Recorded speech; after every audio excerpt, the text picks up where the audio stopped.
Jauniešu organizācija Jaunie vanagi sekmīgi startējuši programmas jaunatne darbībā projektu konkursām un jau augustā dosies uz Gruziju, kur tiks rīkoti semināri, apmācības par ārpusmājas aktivitātēm, laivu braucieni, pārgājieni, piedzīvojuma sacīkstes un dažādas citas aktivitātes.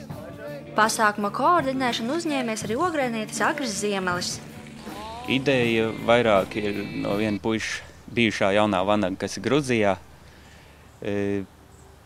Tad mēs kopā ar viņu uztaisījām to projektu. Viņš izveidoja līdzīgu organizāciju kā mēs Jaunie vanagi, bet viņi vēl nav, kā saka, viņa ir jauna un viņiem patīk tā ideja, ko mēs te taisam un tā kā daļēji grib, lai mēs savu pieredzi tur braucam viņiem palīdzēt un kā viņiem arī savu pieredzi, viņiem cits reliefs, viss pārējais un ar to mums arī būs savs iegūms.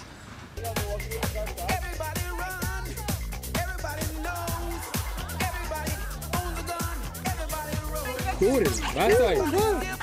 Tikai skudru nežinīt.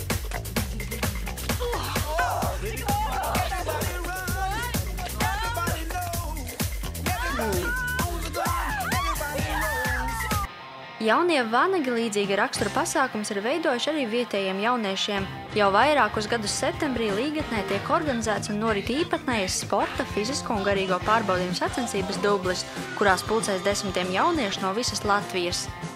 Dublis ir pieprasītākās jauno vanagu organizētās sacensības. Cilvēki tiec satrauties no zemes un izmērcēties kārtīgā dubļu vannā. Parasti jau mēs taisam uzdevums tā, lai var izdarīt, bet jā, jauniešiem patīk.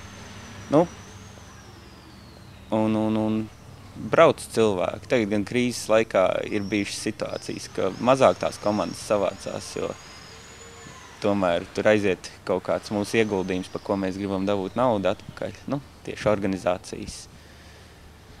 Bet tā paši mēs to izdaram brīvprātīgi un cilvēki ir apmierināti, parasti, kad atbrauc.